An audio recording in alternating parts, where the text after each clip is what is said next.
Muy buenas tardes. Estoy muy agradecido de poder estar con ustedes y compartir un tema que creo que es importante para la vida cristiana, de conocer la autoridad de la palabra del Señor en todo lo que ella expresa. Y esta tarde vamos a compartir sobre 6 días o millones de años.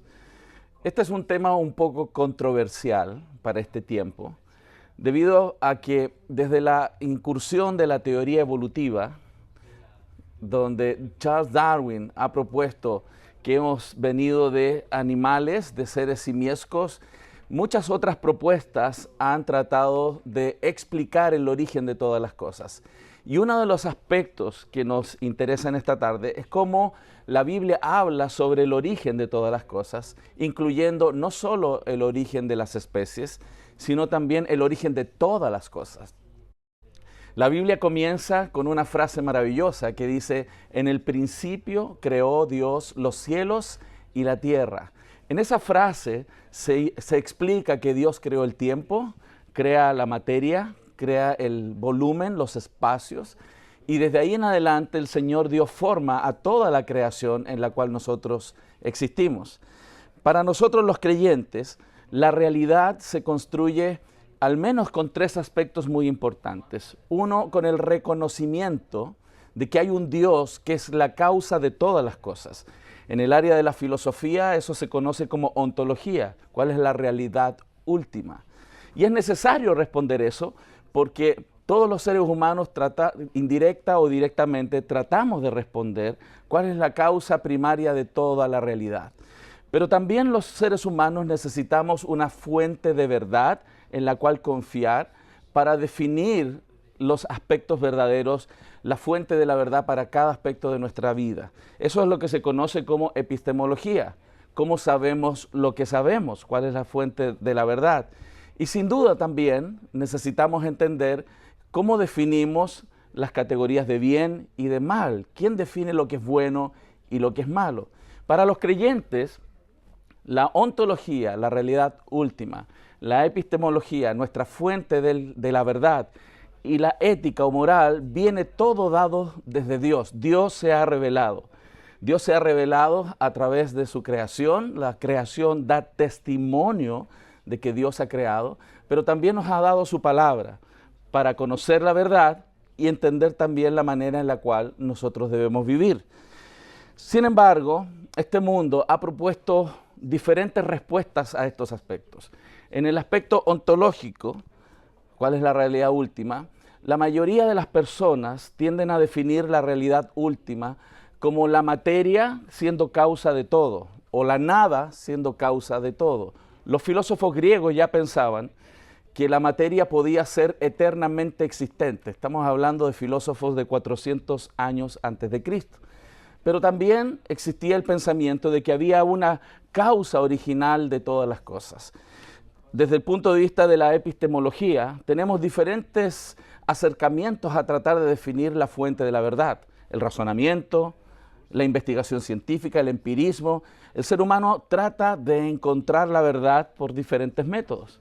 Y desde el punto de vista de la definición de la ética, hay una sección de la población que piensa que somos determinados por condiciones genéticas, biológicas. El naturalismo ha provisto esa idea de que simplemente somos animales determinados por nuestros antepasados, pero hoy día también incluso algunos piensan desde el punto de vista de la ética que tenemos que revelarnos a toda estructura que define el bien y el mal y que cada uno podría definir lo que es bueno y lo que es malo. El naturalismo, que es esta idea filosófica con la cual se plantea intentar definir la realidad, tiene 2 propuestas o 2 versículos de su Biblia atea que dice así: el naturalismo, ¿cierto? La naturaleza o la materia es todo lo que existe. Esa es una de las propuestas de ellos. Y la segunda es: todo puede y de hecho debe explicarse por tiempo, más la casualidad, más las leyes de la naturaleza, obrando en la materia. Fíjense que esa idea tiene implícito de que Dios no es la causa de todas las cosas, sino que todo podría explicarse simplemente por procesos ciegos y naturales. Esta área de filosófica plantea, por lo tanto, que la materia existente se puede explicar a sí misma haciendo un análisis, ¿cierto?, del contexto de la realidad donde vivimos. Y es por eso que uno de los acercamientos es el método científico. El método científico nos ayuda hoy día a desarrollar tecnología, a desarrollar medicamentos, y esto es muy interesante porque nos permite conocer la realidad actual.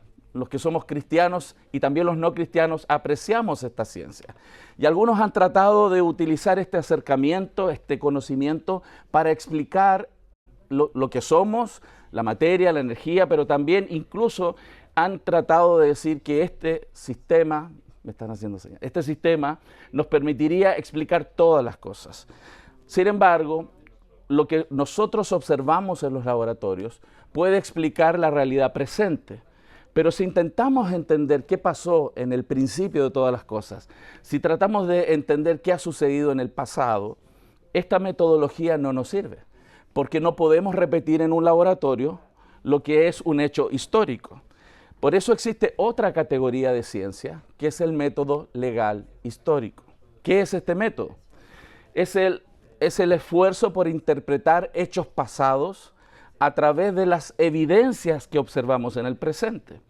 Por lo tanto, cuando alguien quiere explicar qué sucedió hace tiempo atrás, está tratando de interpretar de acuerdo a su marco de conocimiento lo que ha sucedido. Para nosotros es muy importante obtener una fuente confiable para poder realmente conocer qué sucedió en el pasado.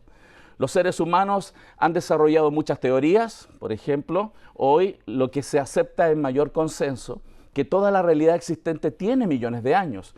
Y ustedes van a escuchar esa idea en la televisión, en los programas científicos, en los dibujos animados de los niños. Se repite una y otra vez este concepto de millones de años.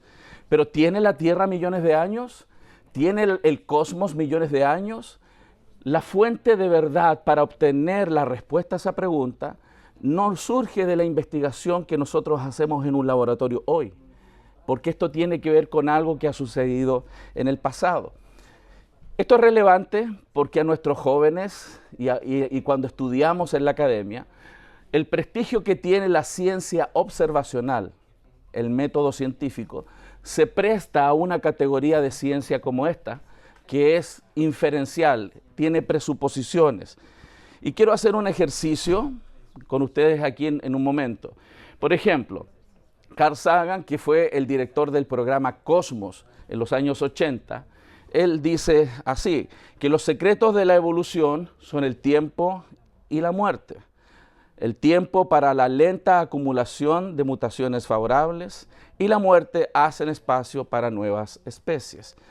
Si ustedes ven, en esta frase está implícita esta idea de que el tiempo, un largo periodo de tiempo, las leyes de la naturaleza obrando en la materia serían la explicación para la realidad de todas las cosas. Por eso, en el ámbito de la idea naturalista de la historia, el concepto del tiempo y del tiempo profundo, particularmente esta idea de millones de años, es muy utilizada para intentar justificar la explicación de todas las cosas de manera natural, sin un Dios creador. ¿Sí? Aquí hay otra frase que voy a pedir que la lea nuestro hermano. Él es un físico que también usa el tiempo para intentar justificar la realidad de todas las cosas. ¿Puedes leer, hermano?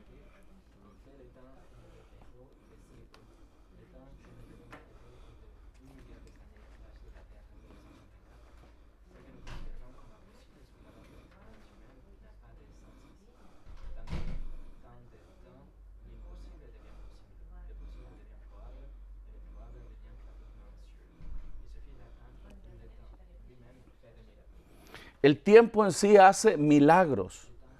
¿Esa es una declaración científica o es una declaración religiosa? Es una creencia. Evidentemente es una creencia, porque él no estuvo en el pasado para poder observar lo que ha sucedido a lo largo de millones de años. Y él está diciendo en esta frase que no importa lo que nosotros observemos en el periodo de nuestra existencia. Para ellos esta idea es un absoluto, que todas las cosas tienen millones de años.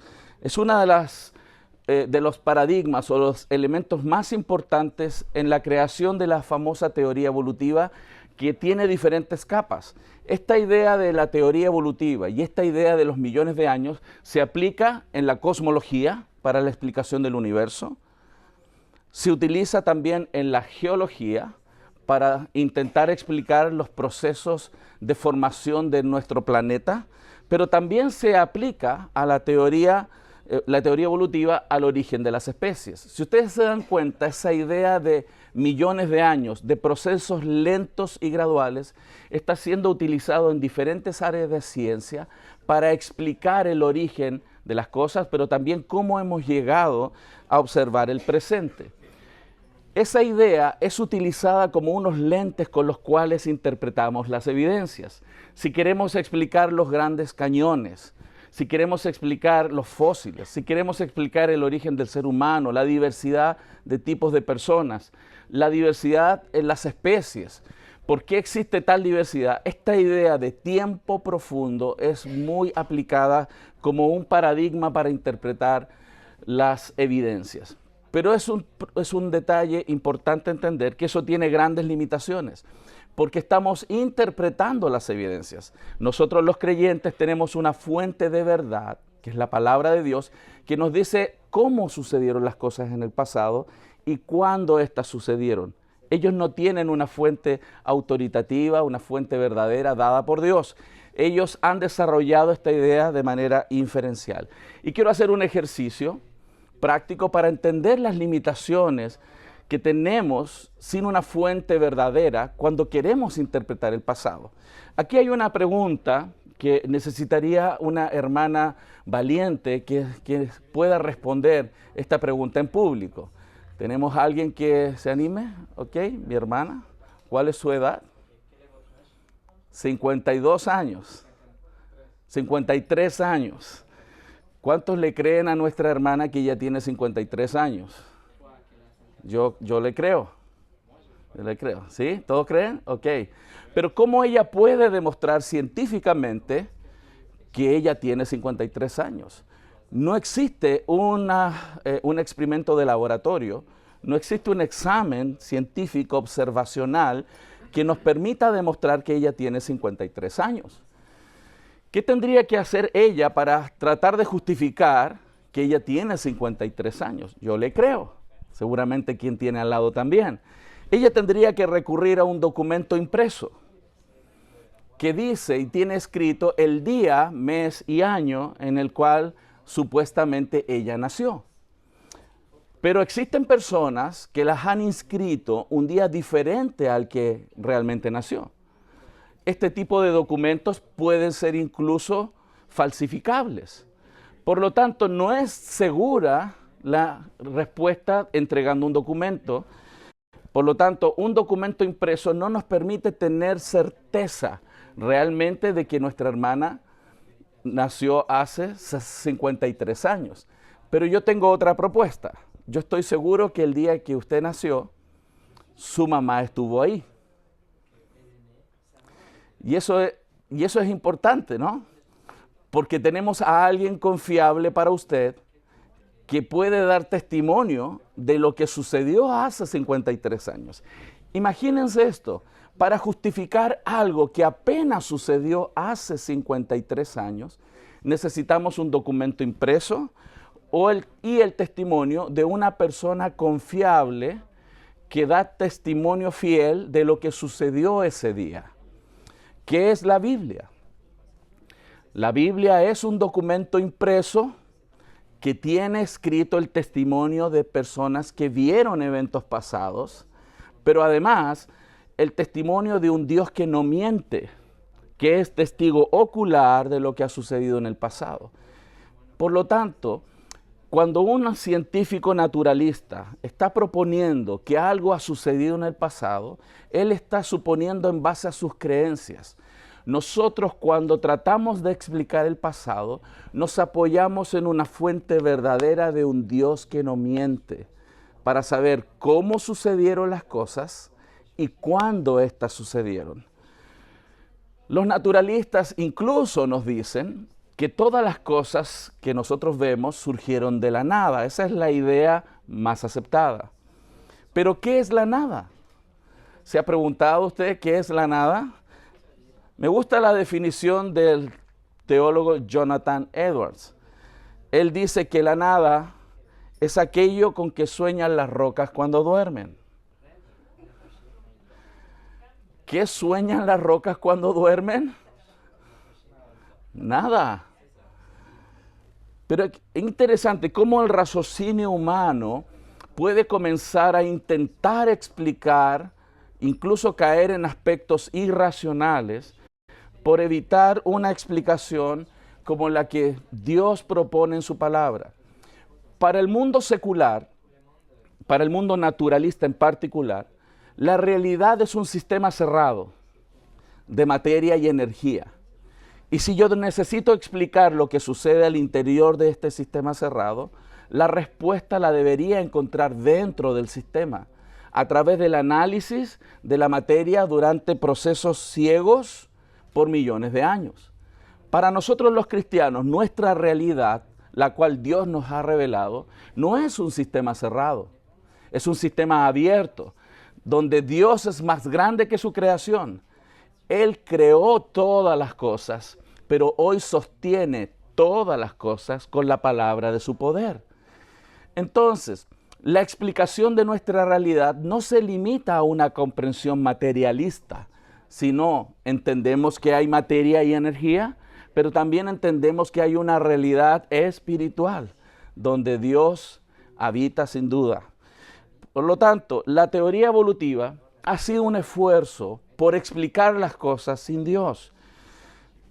Algunos evolucionistas un poco más honestos dicen que no quieren explicar la realidad de una manera distinta al materialismo, no quieren aceptar la idea de un Dios creador. Esa es la razón por la cual no quieren tomar la palabra de Dios como una fuente verdadera para entender el origen de todas las cosas. La teoría evolutiva ha sido utilizada para socavar la confianza en la palabra de Dios sobre el origen de todas las cosas, como también el origen del ser humano y, por supuesto, el fin de todas las cosas, ¿no? Si nosotros no ponemos a Dios en el principio, no lo ponemos en la definición de nuestro propósito, no lo ponemos en la definición del bien y del mal, y no lo ponemos en el final de nuestra historia.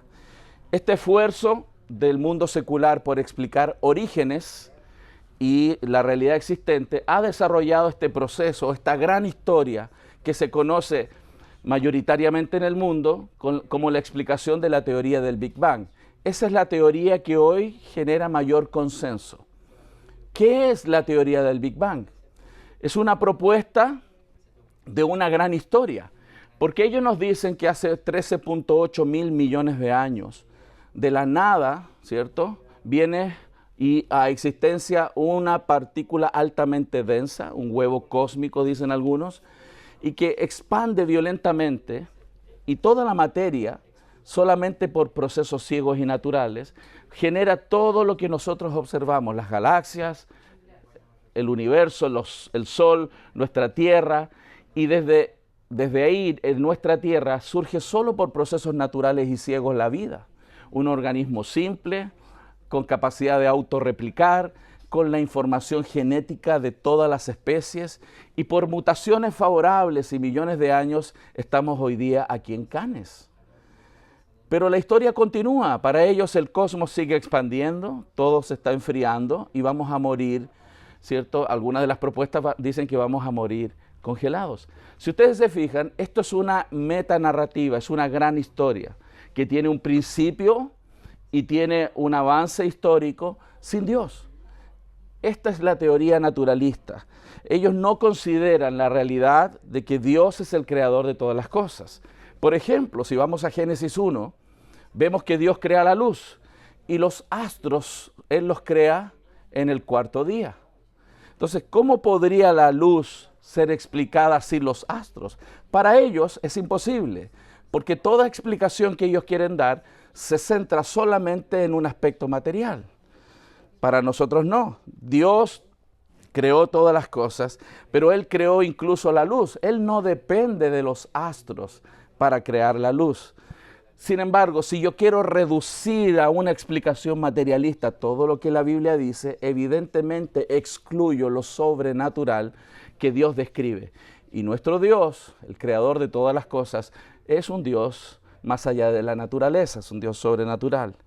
Nosotros vemos que Dios es infinito, todopoderoso, y Él trajo a existencia todas las cosas según lo que la palabra del Señor dice. Entonces vamos a analizar un poco más lo que el Génesis capítulo 1 nos habla.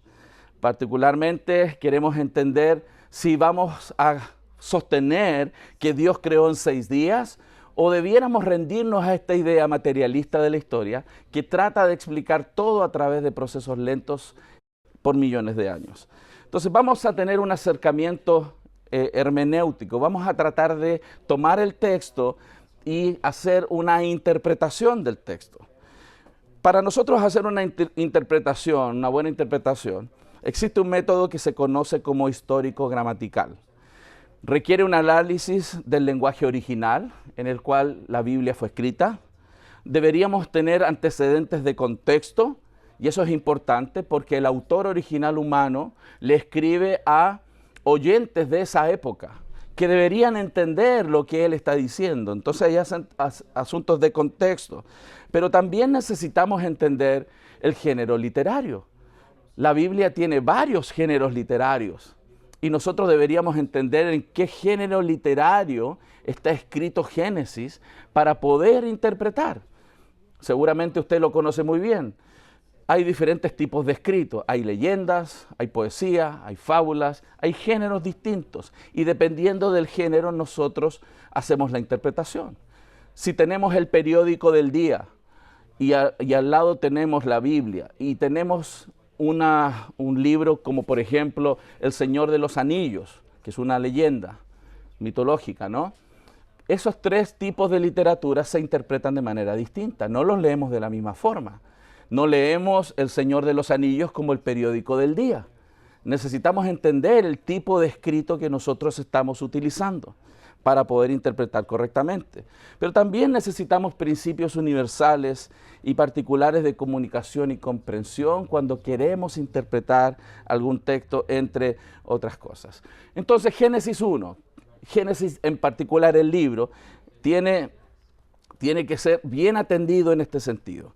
Porque tenemos en géneros literarios poesía, ahí por favor puedes leer. Génesis es un género histórico, Génesis es un libro histórico y es por eso que necesitamos mirar muy bien, porque si es historia, por supuesto tiene su manera de ser entendido. Génesis es conocido en 2 secciones, desde el capítulo 1 al 11, que es una de las secciones importantes sobre las cuales se sostiene toda nuestra teología, directa o indirectamente. Los hechos históricos que suceden ahí son muy importantes para nosotros, pero también el libro tiene una segunda sección que es del capítulo 12 al capítulo 50. ¿Por qué esto es relevante? Porque la sección que la mayoría de las personas no tiene complicaciones es la sección del capítulo 12 en adelante, hasta el 50. Pero necesitamos entender que el capítulo 1 al 11 está totalmente conectado con la segunda sección. Hay personas que piensan que las primeras secciones serían leyendas. Algunos piensan que tenemos poesía y por lo tanto no deberíamos leerlas como un género narrativo. Pero vamos a ver algunos antecedentes que son un poquito técnicos, pero creo que son relevantes para que veamos la consistencia y la unidad que tiene Génesis como un libro histórico. Génesis 12, por favor, ¿puedes leer, hermano? Como ustedes ven, hay conexiones entre la segunda sección de Génesis, del capítulo 12 al 50, con la sección primaria. No es algo distinto. Agregamos más antecedentes en la siguiente lámina, por favor. De ahí en adelante, citamos varios textos donde se cita en el Nuevo Testamento las secciones de Génesis de manera histórica. Por ejemplo, el Señor Jesús citó los días de Noé como un hecho histórico. Incluso cuando él refiere su segunda venida, hace referencia que sería como en los días de Noé. Para Jesús, las narrativas de Génesis, las historias de Génesis son reales, no son leyendas. Son citadas muy literalmente para explicarlas como hechos históricos. Esto incluso tiene implicaciones para la conexión que hay entre el primer Adán, ¿cierto? El primer hombre, y el postrer Adán, quien es Cristo. Toda la Biblia está interconectada, desarrollándonos las descendencias de los seres humanos y conectando a Adán, el primer hombre, con el segundo Adán, quien es Cristo. Y eso sucede desde Génesis, donde el ser humano es creado Adán. Por lo tanto, todo Génesis está conectado para explicarnos la descendencia de los seres humanos y conectar al primer Adán que representó a la humanidad y el postrer Adán que representa a aquellos que son salvos por medio de la fe. Por lo tanto, es muy relevante reconocer la historicidad, la historia narrativa que se cuenta en el libro de Génesis. Ese es un acercamiento necesario para justificar que lo que se está describiendo en Génesis son hechos históricos. Pero vamos a hablar también, algunos otros datos complementarios, sobre lo que pensaron algunos padres de la iglesia. Aquí hay una citación de Basilio de Cesarea. Vamos a leer, por favor. Es muy interesante que él dice que ya los filósofos griegos proponían una explicación naturalista de la historia. Y decía que levantaban una teoría, pero no era necesario contradecirla, porque luego otro filósofo levantaba otra teoría que se contradecía. Y eso es lo que está pasando hoy. La teoría evolutiva darwiniana clásica ya tiene varias contrapropuestas y otras posiciones que intentan explicar. Tenemos al menos 6 teorías de líneas darwinianas que se contradicen entre sí. Podríamos decir que la teoría evolutiva está en la peor crisis de su historia. Sin embargo, sigue siendo defendida, sigue haciéndose un esfuerzo por intentar explicar la realidad sin Dios, solamente de manera naturalista. Otro importante representante de esa época, Lactancio, dice así. Entonces, también Lactancio propone que la cantidad de tiempo desde la creación hasta la época donde él está haciendo esto, está hablando de algunos miles de años y no la idea de millones de años. Dentro del mundo cristiano, en los primeros siglos, observamos algunas escuelas de interpretación y vamos a ver lo que las escuelas de los literaristas decían, como también algunos representantes de la escuela alegorista. Todo esto son antecedentes para que ustedes vean cómo en la historia ha venido desarrollándose la discusión sobre si lo que Génesis dice es algo histórico real, tal cual como se propone con una lectura simple, y estamos hablando de aproximadamente 6.000 años atrás, que es muy diferente a lo que la idea naturalista propone de millones de años. Miremos lo que Lactancio agrega. Como ustedes están viendo, estoy agregando citaciones de padres de la iglesia que discutían este asunto, y estamos viendo que la escuela literalista está reforzando lo que el texto dice, reconociendo lo que el texto dice, que estamos hablando de un periodo no de millones de años. Lo interesante de observar esta discusión histórica entre la escuela literalista y la alegorista es que ellos no están luchando con la idea de millones de años. Los literalistas hablan de que Dios crea en un periodo cercano a los 6.000 años. Sin embargo, los alegoristas están diciendo que Dios debería haber creado no necesariamente en 6 días, sino puede haber creado todo de manera instantánea. Pero en ninguno de los casos están introduciendo una idea de millones de años, sino están haciendo un esfuerzo por explicar lo que el texto dice. Desde el punto de vista histórico, también es necesario reconocer que la Biblia es clara en lo que ella dice, hay una lectura clara. Y quiero citar ahí lo que está en pantalla, por favor. ¿Desde cuándo nosotros comenzamos entonces a tener esta idea y discutir esta idea de que la Tierra pudiera llegar a tener y el cosmos llegar a tener millones de años? Estamos hablando del siglo XVIII y siglo XIX, donde se eleva fuertemente la discusión debido a la incorporación en la sociedad de la idea de la teoría evolutiva y particularmente la idea de millones de años. Durante los primeros 18 siglos la Iglesia estaba leyendo el texto de manera muy natural y reconociendo lo que el texto dice, que Dios puede haber creado en ese periodo de tiempo.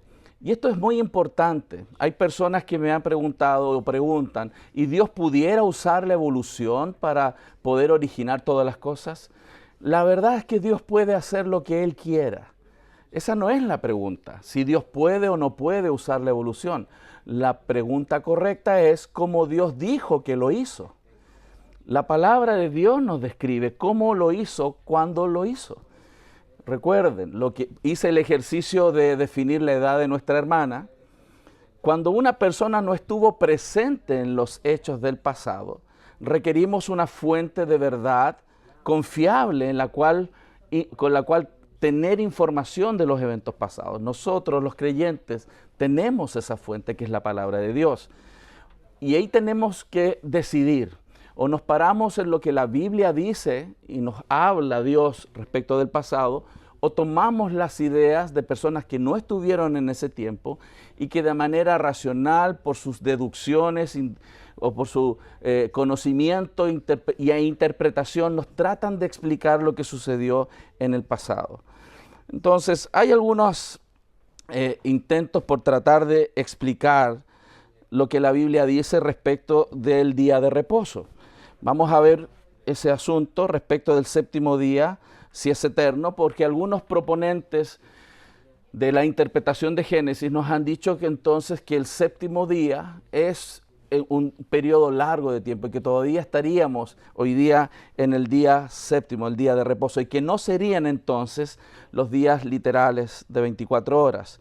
Miremos un poco lo que Éxodo 31 del verso 15 al 17 nos dice.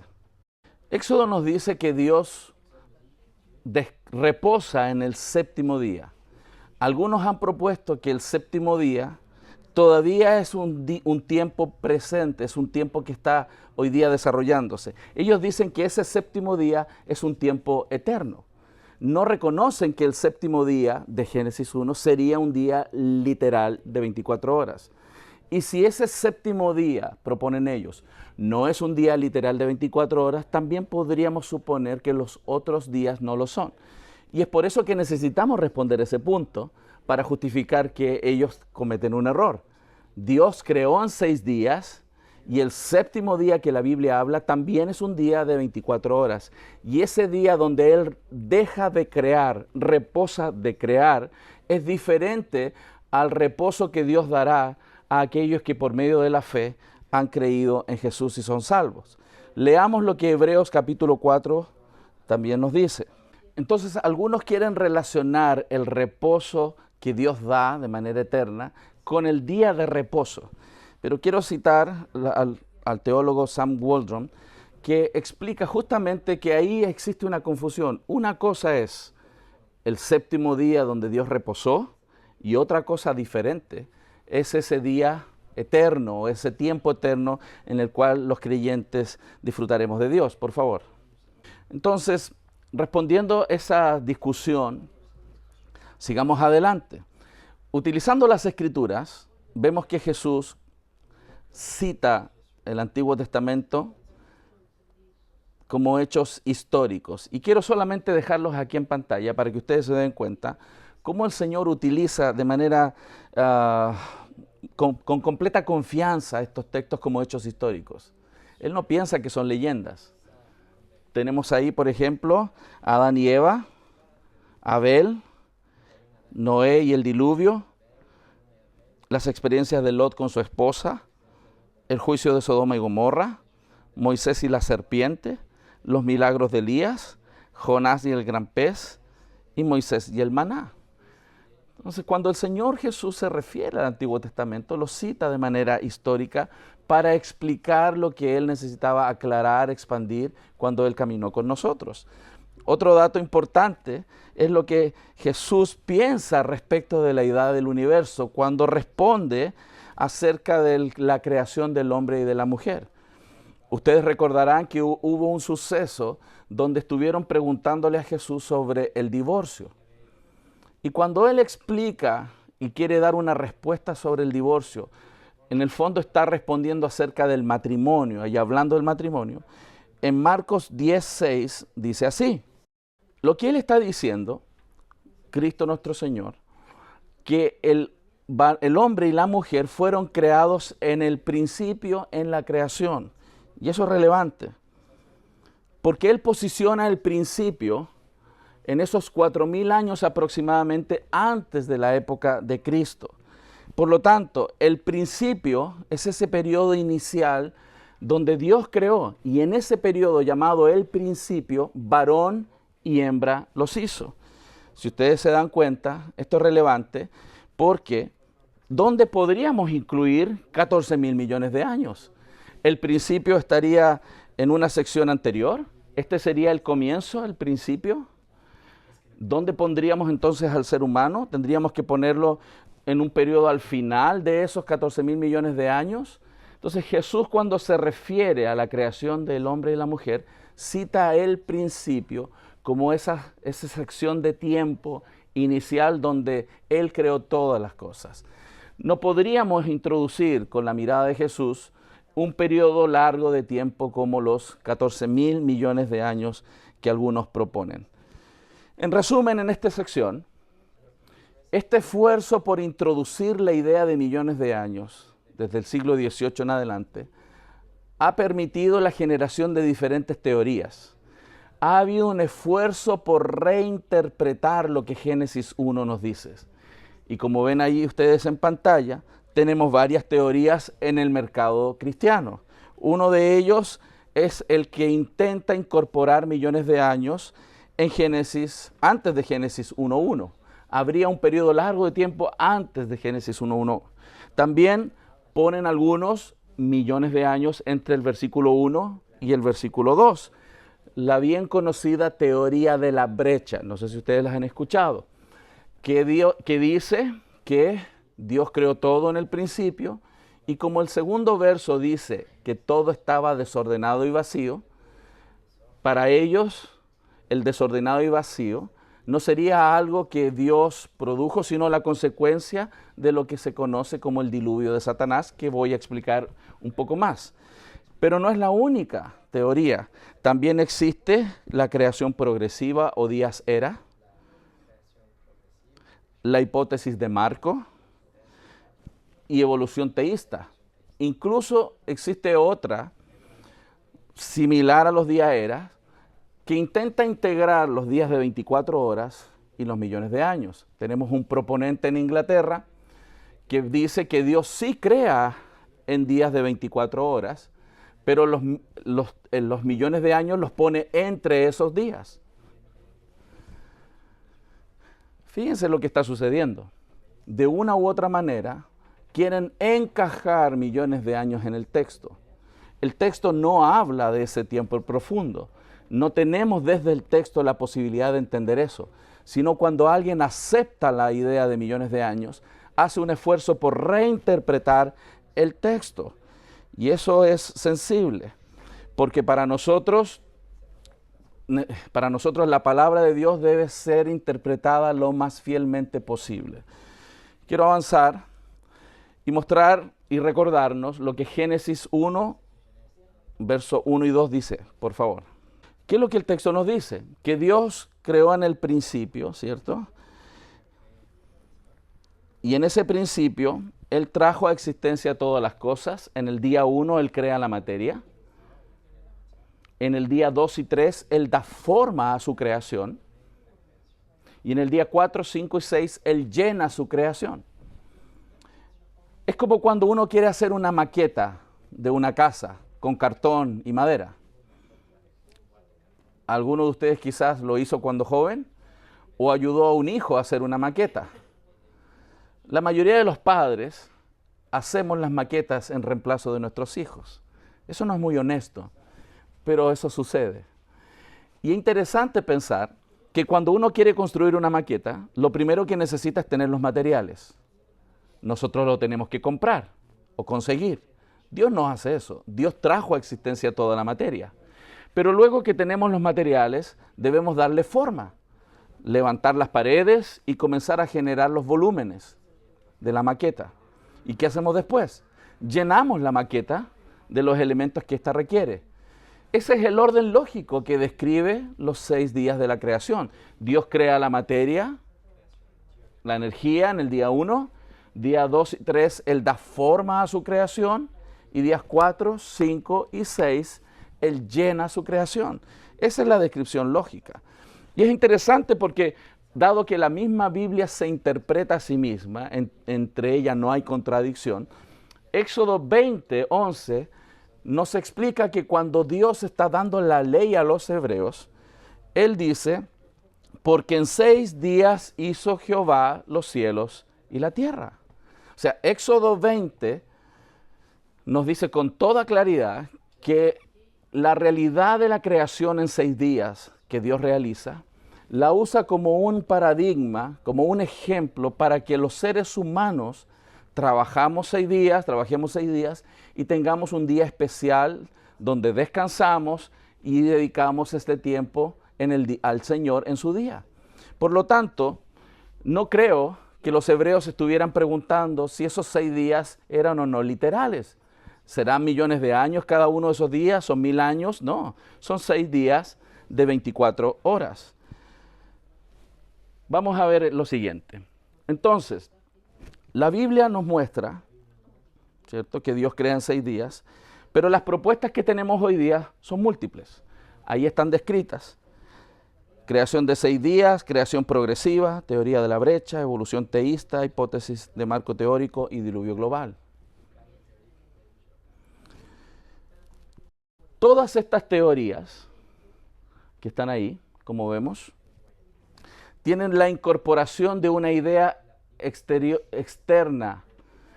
Eso no está en el texto. La idea de millones de años no está en el texto. Algunos han dicho, bueno, pero la iglesia también tiene diferencias en asuntos de escatología sobre Apocalipsis. Y podemos reconocer eso. La iglesia tiene diferentes interpretaciones de Apocalipsis.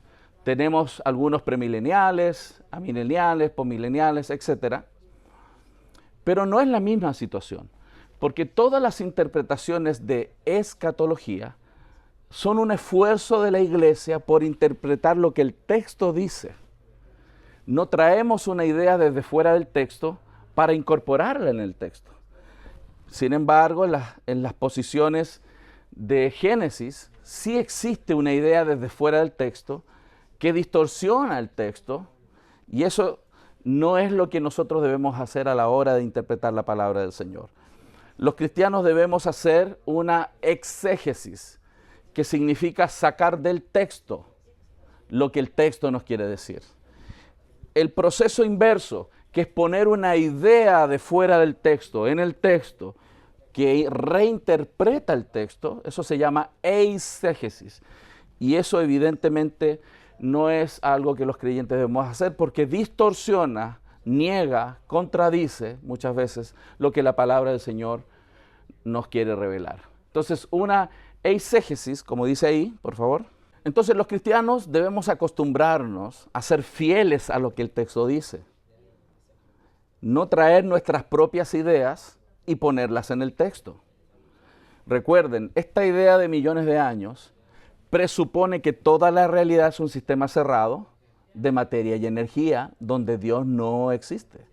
Entonces, ¿cómo podría yo entonces aceptar esa explicación de la realidad y forzar el texto a decir lo que yo quiera conforme a esta idea de fuera del texto? Lo paradójico es lo siguiente, que los teólogos que quieren defender la palabra del Señor no se están dando cuenta que entramos en contradicción cuando aparece un científico, ¿cierto?, y nos dice que Génesis 1 al 11 no debe ser leído de manera literal como el texto lo propone. Entonces ellos nos dicen que no, que hay millones de años. Lamentablemente algunos teólogos han aceptado esa idea, sí. Ellos dicen, no, entonces ellos tienen razón, tenemos que reinterpretar el texto. Y comienzan a hacer cambios en lo que el texto de Génesis 1 dice, a reinterpretarlo erróneamente. Eso sería una eisegesis. Sin embargo, cuando un científico aparece y nos dice, por ejemplo, que que la resurrección de Cristo no es demostrable, no se puede justificar. No, ¿cómo podemos entonces defender la Biblia? Y en ese momento ellos dicen que no, que la Biblia tiene autoridad. Entonces es contradictorio. La Biblia tiene autoridad para defender la resurrección de Jesús, pero no tiene autoridad para la creación en 6 días. Para nosotros toda la Biblia tiene autoridad. Desde el versículo 1:1 de Génesis es palabra de Dios. Lo que ha sucedido es que todas estas teorías están socavando, están debilitando la autoridad de las Escrituras. Muchos jóvenes hoy dudan de la autoridad de la palabra de Dios debido al socavamiento de la autoridad de la Biblia desde Génesis en adelante. Debemos reconocer que esto no es un tema de salvación. Si una persona cree que la tierra tiene un periodo largo de tiempo, de millones de años, eso no determina su salvación. Nosotros somos salvos por la confianza en Jesús. Sin embargo, es un asunto de autoridad. Y esto es muy importante, porque la salvación también es un asunto de autoridad. Nosotros somos salvos de acuerdo a lo que Dios dice que las personas deben hacer y creer para ser salvos. Y no tenemos problema con eso. Sin embargo, cuando hablamos de la edad de la tierra, la gente tiende a pensar que eso no tiene ninguna relevancia. No la tiene para ser salvos, pero la tiene notablemente para que las personas entendamos que la Biblia es autoridad en todo lo que ella dice, no en algunos aspectos. Porque ¿quién decide entonces dónde la Biblia es autoridad? La Biblia es autoridad porque Dios es el creador de todas las cosas. Voy a explicar, con los pocos minutos que nos quedan, algunas de las teorías más reconocidas que han intentado reinterpretar Génesis 1. Uno de ellos es la teoría de los días era. Esta idea de estirar los días. No son días de 24 horas, son largos periodos de tiempo. Por lo tanto, los 6 días no serían días de 24 horas, sino que serían eras de tiempo. Y eso surge al intentar reinterpretar la palabra día en hebreo, que es la palabra yom. La palabra yom aparece 2301 veces en el Antiguo Testamento fuera de Génesis. Es cierto que la palabra día puede ser utilizada de diferentes maneras. Todos lo sabemos, la usamos de diferentes maneras. Por ejemplo, ¿puedes leer, por favor? La palabra día está siendo usada de 3 maneras diferentes. La primera habla de una época. La segunda habla de un día de 24 horas. Y la tercera del periodo de luz día. Es cierto que la palabra yom puede ser utilizada de distinta manera. Pero en Génesis capítulo 1, primordialmente es utilizada para describir días de 24 horas. ¿Por qué solo cuestionar que día no es día en el capítulo 1 de Génesis? Si somos consistentes con la interpretación de yom, día, deberíamos hacerlo en otras partes de la Biblia. Imaginémonos que ellos tienen razón, que día no es día de 24 horas, sino un largo periodo de tiempo. ¿Cuántos días el pueblo hebreo estuvo dando vueltas alrededor de Jericó? ¿Recuerdan? 10 días. Entonces, ¿pero son 10 días literales o no? Claro, porque si no fuera estaríamos en problemas, ¿cierto? Pobres, estarían todavía dando vuelta, ¿no? Todavía dando vuelta. Ok. La palabra día en las Escrituras y en particularmente fuera de Génesis 1, cada vez que ella aparece combinada con numerales, nombres, ¿puedes leer por favor? Cada vez que es utilizada la palabra yom, está refiriendo días ordinarios de 24 horas. Y es muy interesante cuando uno mira y observa con detalle Génesis 1, particularmente en las secciones donde define lo que es días. Y dice tarde y mañana, un día. Tarde y mañana, día 2. tarde mañana, día 3, tarde y mañana, día 4, tarde y mañana, día 5, tarde y mañana, día 6. ¿Por qué el Señor hace esa didáctica de explicarnos una y otra vez que los días son estos periodos de 24 horas? Porque evidentemente, quien todo lo sabe, sabe cómo se iba a luchar con la realidad de un Dios sobrenatural que crea todas las cosas en 6 días de 24 horas. Pero algunos dicen, pero pastor, la palabra de Dios dice en 2 de Pedro que un día es como 1000 años. Pero aquí hay un problema. El versículo no solo dice que un día es como 1000 años, también dice que 1000 años son como un día. Qué conveniente usar la mitad del versículo y la otra mitad guardarla en el bolsillo. No es consistente utilizar de esa manera las Escrituras. Además que ese texto, en su contexto, está hablando de algo diferente. No es un argumento para reinterpretar Génesis 1. Vuelvo al punto, pero si ellos tuvieran razón, que un día no son 24 horas, sino un largo periodo de tiempo, ¿cuántos días estuvo Jonás dentro del pez? ¿3 días o 3000 años? Y comenzamos a entrar en dificultades, ¿no? Primera de Corintios 15:4 dice: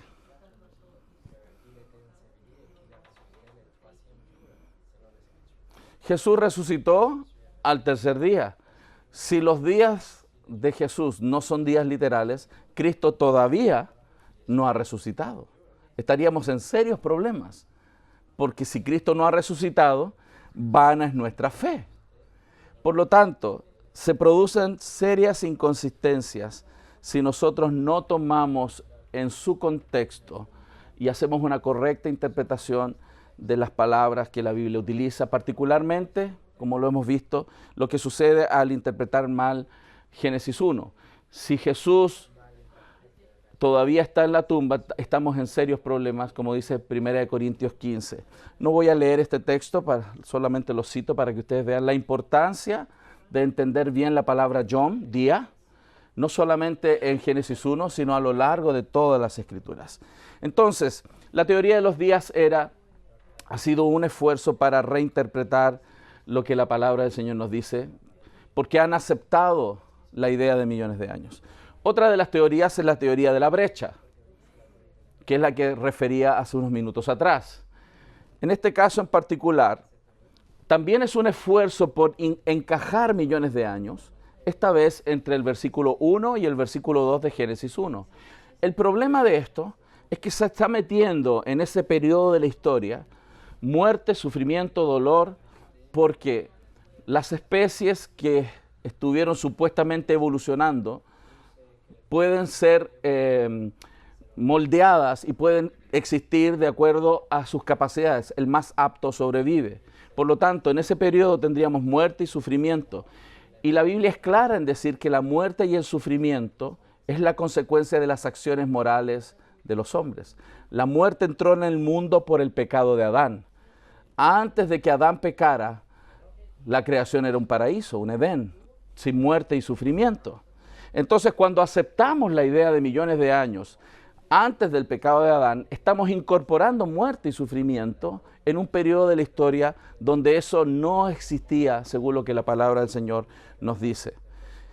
Cuando Dios termina su creación, en Génesis 1:31, Él dice que toda su creación es buena en gran manera. No podemos poner muerte y sufrimiento antes del verso 31 de Génesis 1. Marcos 10, del 5 al 6, dice así. Como habíamos dicho, Dios crea al hombre y la mujer ahí en el principio, ¿cierto? Y Génesis 1, 2 dice, por favor. La teoría de la brecha propone que la consecuencia del desordenada y vacía es el resultado de un proceso histórico donde Satanás sería expulsado del cielo, él caería a la tierra y arruinaría el diseño de la creación supuestamente perfecta en el verso 1.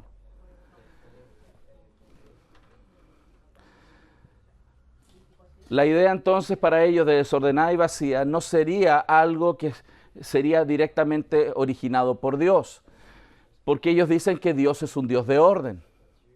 Por lo tanto, si hay desorden, ellos leen ahí desorden, eso sería el resultado de la caída de Satanás. Pero me encanta la versión en francés, porque dice sin forma, informe. En las versiones en español dice desordenada. Y es muy interesante que la palabra tohu wabohu, desordenada y vacía, no está dando la idea de que algo estaba ordenado y luego se desordenó, como la habitación de un adolescente. La habitación de un adolescente en la mañana está ordenada porque la mamá la ordena, pero cuando llega el adolescente está desordenada. No es esa la idea que el texto propone. La idea que el texto propone es que está sin forma, como esta idea de la maqueta. No se ha terminado de construir o dar forma al espacio y los lugares donde Dios llenaría su creación. Algo interesante y complementario es que la palabra tohu, que se traduce como sin forma en francés, desordenada en español, es utilizada en nuestros textos del Antiguo Testamento, y en todos ellos está apuntando esta idea de que es algo que todavía no se termina de construir, no se termina de moldear, de formar. Por lo tanto, no tiene sustento la idea de la teoría de la brecha y tiene otros problemas que se pueden estudiar, pero en la práctica nosotros seguimos defendiendo que Dios crea la materia, la luz, luego da forma y luego llena su creación. De hecho, como les decía, Satanás en el Edén no existía como Satanás el diablo, sino que era un querubín que caminó, él estaba ahí en Edén, como la Biblia lo define. En Ezequiel 28 era el querubín protector, y en Ezequiel 28 dice que en Edén él estaba. Este ángel estuvo en Edén antes de la caída. Por lo tanto, si Génesis 1:31 dice que todo era bueno en gran manera, Satanás como el diablo aún no existía, era el ángel protector. Por lo tanto, deberíamos posicionar históricamente que la caída de Satanás es posterior al verso del Génesis 1:31. ¿Sí? Entonces, todos estos esfuerzos de incorporarlos entre el verso 1 y el verso 2, algunos lo hacen después, al final, el verso 6, distorsionan lo que el texto nos quiere enseñar de la creación perfecta y buena en gran manera. La siguiente y última que quiero explicar esta tarde es la evolución teísta. El catolicismo romano y otros sostienen esta idea de que Dios habría utilizado la evolución para la creación de las especies y del ser humano. Esta idea propone que los homínidos que venían evolucionando en la historia, en algún minuto Dios toma a un homínido, sopla en él y viene a ser un ser humano. Y voy a explicar eso. Las opiniones falibles de los hombres no deberían ser utilizadas para interpretar la Biblia. Como les dije, la teoría evolutiva está en la peor crisis de su historia. ¿Qué va a pasar el día que definitivamente se desechen esas teorías? ¿Vamos a utilizar una nueva teoría para reinterpretar la palabra del Señor? Evidentemente, el consejo de esta tarde para todos nosotros es que creamos exactamente lo que la Biblia dice con tanta claridad.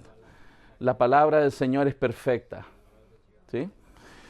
La teoría entonces de la evolución teísta propone que a través de un largo periodo de tiempo las especies venían evolucionando. Y en un momento de la historia Dios toma un espécimen y sopla en él y viene a ser un hombre. Esto es contradictorio. Voy a avanzar un poco más rápido aquí. Porque la Biblia nos enseña que Dios creó al hombre. Y al hombre, en el hombre, Él sopló aliento de vida. Y este hombre vino a ser alma viviente o ser viviente.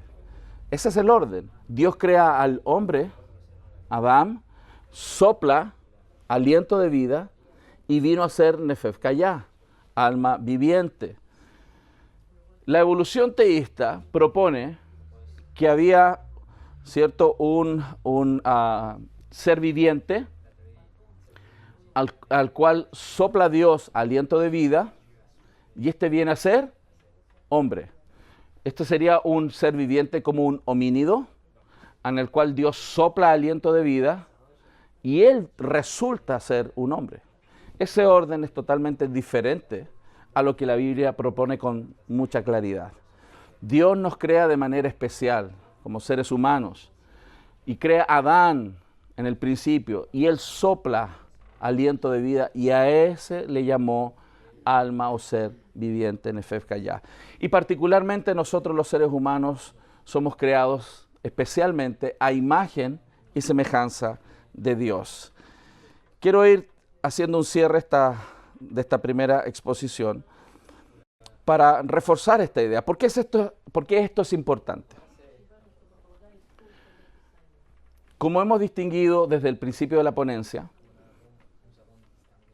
cuando queremos entender qué cosas han sucedido en el pasado, nosotros tenemos lentes o presuposiciones con los cuales interpretamos las evidencias. ¿Por qué? Porque no estuvimos ahí. Por lo tanto, la fuente de verdad en la cual nosotros nos apoyamos o será la palabra del Señor o las ideas que los hombres han propuesto. Romanos dice claramente que por el pecado de un hombre entró la muerte y la muerte pasó a todos los hombres. La muerte no es un mecanismo positivo que permite que los más aptos sobrevivan. La muerte es el resultado de las acciones morales del hombre. Dios creó todo perfecto, completo, funcional en estos 6 días. La muerte no era parte de la realidad en esos días. La muerte es el resultado de las acciones morales de los hombres. Un ejemplo más. Tenemos fósiles de animales comiendo otros animales. Mientras él estaba almorzando a otro animal, quedó fosilizado. ¿Cuándo sucedió esto? Para los naturalistas, estos fósiles que están enterrados en las capas de roca se quedaron en ese lugar hace millones de años. Pero la Biblia nos muestra que los animales en el principio, todos, incluyendo los seres humanos, comíamos vegetales. Todos los seres humanos, las aves, los animales terrestres comíamos vegetales. Dios autoriza el matar y comer animales después del diluvio, en Génesis capítulo 9. Por lo tanto, si tenemos animales comiendo a otros, esto es el resultado de algo que sucedió posterior a la caída. Tenemos fósiles de un pez comiéndose a otro. Tenemos fósiles de dinosaurios que presentan enfermedades como artritis, cáncer, tumores. La artritis, el cáncer, los tumores, las enfermedades, el dolor y el sufrimiento son la consecuencia de las acciones morales del hombre. Todo lo que sucedió después de Génesis capítulo 3. No podemos meter muerte, enfermedades, tumores antes de esa realidad histórica de la caída, porque haríamos que Dios sea el autor de esas cosas, como el causante. Y Dios hizo todo perfecto, completo, funcional, no había muerte ni sufrimiento. Recuerde lo que dice Génesis 1:31. Todo era bueno en gran manera, todo bueno en gran manera. Incluso tenemos fósiles de espinos. ¿Cuándo los espinos aparecen en la creación? No aparecen en Génesis 1. Los cardos y los espinos son el resultado de las acciones morales del hombre. La tierra produjo cardos y espinos porque esta tierra ya no sería un paraíso, sería un lugar de muerte, de ataque. Por lo tanto, quiero animarles a ver la importancia de esta sección de la Biblia. El fundamento histórico de nuestra realidad actual, de nuestras doctrinas, se funda en lo que sucede en Génesis del 1 al 11. Por eso, si pusiéramos al revés, sería el fundamento sobre el cual toda nuestra lectura, nuestra comprensión de la gran historia se sustenta. Es fundamental para sostener el resto de las Escrituras. Si la primera sección no tiene sustento, puede ser reinterpretado, ¿por qué tendríamos que confiar en el resto de la narrativa? Así que es un llamado a mirar el texto en su literalidad, porque si no es así, comenzamos a debilitar toda nuestra comprensión, toda nuestra doctrina. Y eso es lo que ha sucedido desde la incorporación de la teoría evolutiva. Así que muchísimas gracias. Vamos a tener ahora un tiempo de preguntas, si ustedes tienen. Con mucho gusto voy a intentar responderlas. Propone que entre el versículo 1 y versículo 2, aunque hay más versiones de ellas, pero principalmente proponen que en esa sección se produjo la caída de Satanás. Eso el texto no lo dice. Es una propuesta para tratar de explicar por qué el versículo 2 dice desordenada y vacía. Porque si Dios crea en el principio los cielos y la tierra, estos creyentes están diciendo entonces todo era perfecto en el versículo 1. Entonces si aparece desorden en el versículo 2, algo lo causó. Y ellos dicen que quien lo causó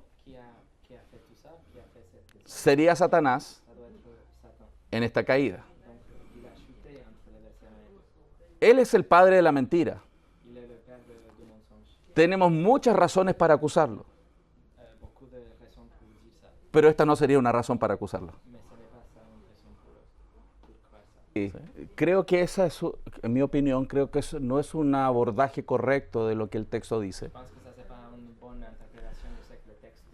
Porque si miramos cómo Dios viene desarrollando los días creativos,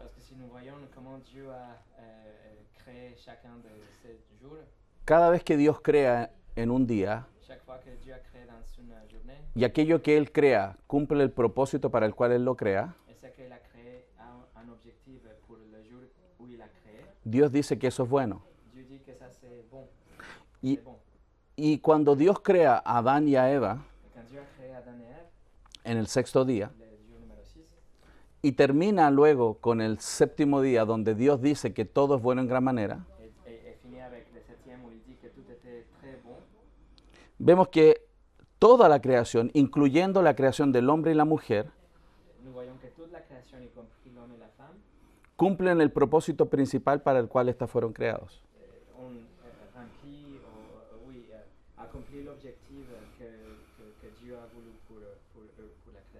Y aunque podemos reconocer que la creación del hombre y la mujer tiene ciertas aplicaciones, como por ejemplo la multiplicación de la humanidad,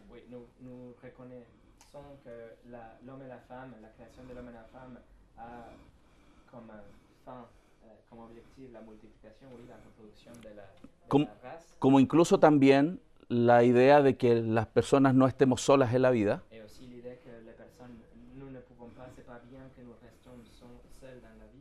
el propósito principal para el cual el hombre y la mujer fueron creados es para reflejar el pacto eterno entre Dios y su pueblo. Por lo tanto, Dios crea a Adán el sexto día en la tarde,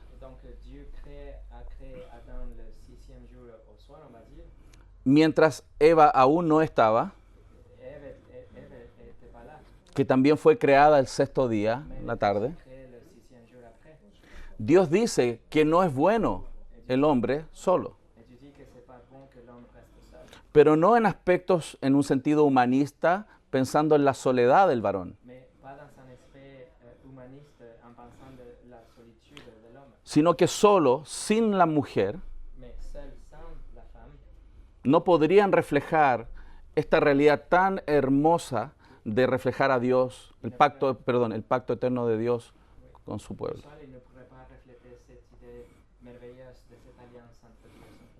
Algunos incluso proponen que es necesario para evitar tentaciones sexuales. Pero aquellos que estamos casados sabemos que incluso estando casados, las tentaciones y los problemas existen. nous savons que même si nous sommes mariés, il y a ce type de tentation et de ce problème qui existe. En resumen, entonces, Donc, pour résumer, aunque podemos reconocer que el matrimonio es bueno es necesario para la multiplicación, même si le mariage est nécessaire pour la multiplication, la reproduction, es necesario también para la compañía c'est nécessaire aussi pour la compagnie, pour ne pas être seul. y es necesario para evitar y exponernos a mayores tentaciones sexuales. C'est nécessaire pour éviter des tentations majeures. El propósito principal es ser imago Dei, reflejo de Dios en la tierra, principalmente en este pacto eterno de amor. Le principal, c'est être l'image de Dieu, l'imago Dei qu'on appelle, c'est refléter l'image de Dieu dans la terre. Entonces, no estaría de acuerdo en justificar solamente en ese concepto la necesidad de que una mujer fuera creada. Oui, donc je ne suis pas tout à fait d'accord d'utiliser ça pour dire qu'il fallait créer une femme parce qu'il était seul. Seul comme solitude, como humanistamente. Humanistamente, ya. Como Así la es. solitud triste. ¿Sí?